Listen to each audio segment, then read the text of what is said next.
नमस्कार मित्रांनो, तुमचं सर्वांचं आपल्या उत्तम साहित्य या यूट्यूब चॅनेलवर सहर्ष स्वागत आहे. मित्रांनो, आपण पाहत आहोत अनोखी सफर ही बालकादंबरी आणि या व्हिडिओ सिरीजचा आजचा आपला हा तिसरा भाग आहे. अनोखी सफर या बालकादंबरीचे लेखक आहेत उत्तम सदाकाळ. चला तर मग बघूया आजचा आपला तिसरा भाग. देवगावच्या एसटी स्टँड पासून उषा मावशीचे घर बरेच दूर होते. पश्चिमेकडे जाणाऱ्या वाटेने सरळ गेले की एक छोटीशी टेकडी लागते. ती टेकडी ओलांडून उताराच्या रस्त्याने 10 मिनिटे चालले की दाट झाडीत लपलेले उषा मावशीचे घर नजरेत येते. मन्या वानरासारखा हुंदडत चालला होता. त्याला त्याच्या पाठीवर असणाऱ्या सॅकचे वजन जाणवत नव्हते. तो आजूबाजूला निसर्गातील नाविन्यपूर्ण गोष्टींचा वेध घेत चालला होता. नमी मात्र चालून चालून कंटाळली होती. चालता चालता ती मटकन खाली बसली. नमे नमे, अगं उठ, अशी रस्त्यात काय बसतेस? कपडे खराब झाले बघ तुझे. आई नमीवर ओरडली. बसू दे ग जरा, माझ्या पायाचे तुकडे पडलेत चालून. तू उषा मावशीला कळवले नव्हतेस का ग आपण येतोय ते? मावशीने आपल्याला न्यायला काहीतरी पाठवायला हवे होते ना. एकतर तिचे घर हे इतके दूर. मी थकले ग आई, नमी वैतागून बोलली. नाही कळवले ग तिला? म्हटलं अचानक जाऊन तिला सरप्राईज द्यावं. काय ग आई तू पण, तुझ्या सरप्राईजमुळे माझ्या पायात पेटके आलीत. मग तुला उचलून घेऊ का मी? आई नमीजवळ जात बोलली. काही नको, उचलून घ्यायला मी काय कुक्कुलं बाळ नाही, नमी रागाने बोलली आणि तशीच उठून तरा तरा चालू लागली. तिचा तो राग बघून आईबाबांना हसू फुटले. ते हसतच नमी पाठी निघाले.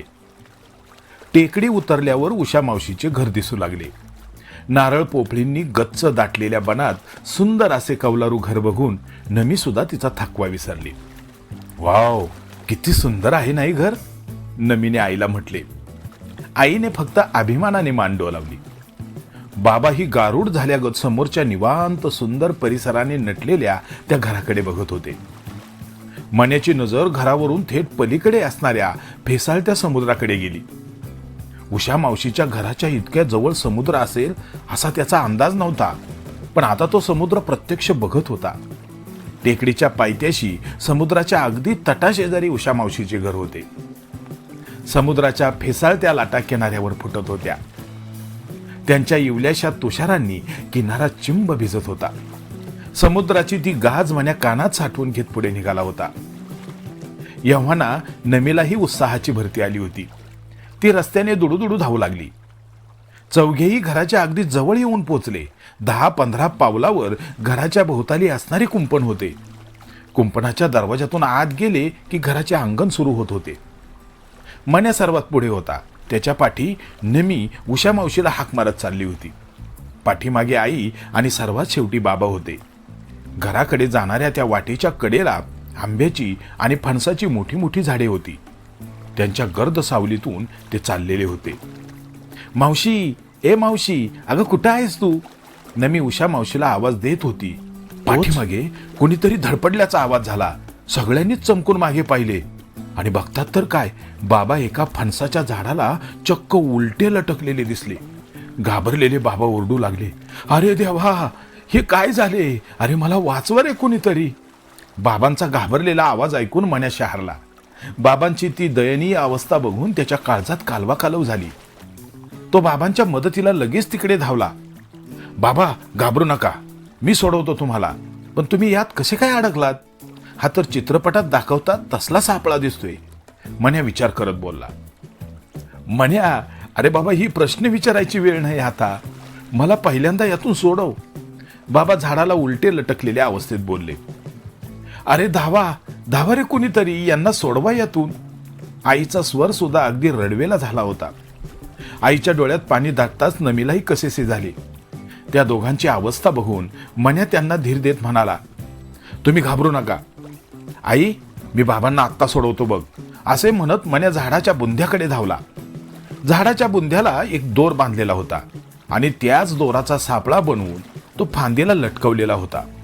त्याचे एक टोक रस्त्यात कुठेतरी दडवलेले होते आणि त्या दोराच्या फासात अडकून बाबा झाडाला उलटे लटकले गेले होते. बुंध्याचा दोर सोडवून बाबांना हळूहळू खाली उतरावे लागणार होते आणि त्यासाठी मण्या झाडाच्या बुंध्याकडे धावला होता.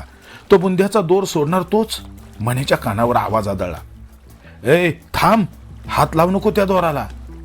मण्याच्या कानावर पडलेला आवाज झाडाच्या पाठीमागून आला होता. मण्या त्या दिशेने बघत होता. ज्या दिशेने आवाज आला होता त्या दिशेकडून एक कुडमुड्या शरीराचा मुलगा येताना मण्याने पाहिला. अंगामध्ये सफेद रंगाचा सदरा, खाली चट्टेरी पट्टेरी रंगाची विजार, डोक्यात चुरगळलेली सफेद टोपी घातलेला तो मुलगा मोठा चमत्कारिक दिसत होता. घाऱ्या डोळ्याच्या त्या मुलाने मण्याकडे बघून पुन्हा एकदा आवाज दिला, ए पोरा, त्या द्वाराला हात लावशील तर पस्तावशील, दूर हो तिथून. लाल मातीने मळलेल्या आणि लालेलाल झालेल्या त्या मुलाकडे मण्याने रागाने बघितले, पण त्याचा त्या मुलावर कसलाही परिणाम झाला नाही.